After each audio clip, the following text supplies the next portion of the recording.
Yes, ഇത് നോക്കിയാൽ terrazzo cement base colour. ഫൂഫ്, എന്തോ ഫിനിഷിങ്. ഇതിൻ്റെ ഡീറ്റെയിൽ നോക്കി. വാ, എന്താ ഈ ചിപ്സൊക്കെ ഉണ്ടല്ലോ, ഒറിജിനലാട്ടോ ചിപ്സൊക്കെ.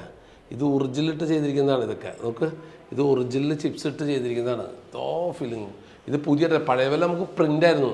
ഇത് ഒറിജിനൽ ചിപ്സ് ഇട്ട് ചെയ്യുന്നതാണ്. അതാണ് അത്ര നാച്ചുറൽ ഡെപ്ത് കൊണ്ടിരിക്കുകയാണ്. നാച്ചുറൽ, അതായത് അങ്ങനെ ഒറിജിനലായിട്ട് മാറുന്ന ഒരു കൺസെപ്റ്റാണ്. കൺസെപ്റ്റ് ബേസ്ഡാണ് ഇപ്പോഴത്തെ ടൈല്. നോക്കിയാൽ ഇതിൻ്റെ ഫിനിഷിങ് നോക്കിയാൽ ഇത് അഴുക്ക് പിടിക്കുകയോ കറ പിടിക്കുകയോ ഒന്നും പിടിക്കില്ല. 100% ഗ്യാരണ്ടിയാണ്. ഇപ്പോൾ ഇതുമ്പോൾ ഇനിയിപ്പോൾ നിങ്ങൾ കുറേ കഴിയുമ്പോൾ ചിപ്സ് അടന്നു പോകുന്നൊക്കെ ഡൗട്ടുണ്ട്. കേട്ടാ കേട്ടാ, ഒരിക്കലും അടന്നു പോകില്ല. കേട്ടാ കേട്ടാ കേട്ടാ കേട്ടാ, ഒരിക്കലും അടന്നു പോകില്ല. നിങ്ങൾ നോക്കിക്കോ, സ്ക്രാച്ചസ് വീഴില്ല. ഇത്രയും ശക്തിയിൽ ഞാൻ വരച്ചിട്ട് സ്ക്രാച്ചസ് വേണോ? അതാണ് പുതിയ. ഇതിനാണ് ഗ്രാനുലർ ടെക്നോളജി. ഗ്രാനുലർ ഉപയോഗിച്ച് ചെയ്യണം എന്ന് പറയുന്നത്. കാരണം ഇറ്റലിയുടെ റോ മെറ്റീരിയൽ ഉപയോഗിച്ച് ചെയ്യുന്ന പ്രൊഡക്റ്റുകൾക്കാണ് ഇത്ര ഭംഗി, ഇത്ര ഫീലിംഗ് കിട്ടുന്നത്. ഒറിജിനൽ നാച്ചുറൽ മറിയിക്കും. നോക്കൂ, ഇത് നോക്ക്. ഓ ഫാ, ഓക്കെ. എൻ്റെ അമ്മോ, എന്താ ഭംഗി. ഒക്കെ ഡീറ്റെയിൽ വർക്കുകൾ. അതിൽ ഡീറ്റെയിൽ വർക്കുകൾ നോക്ക്. വാ, ഡീറ്റെയിൽ വർക്കാണ്. നോക്ക്.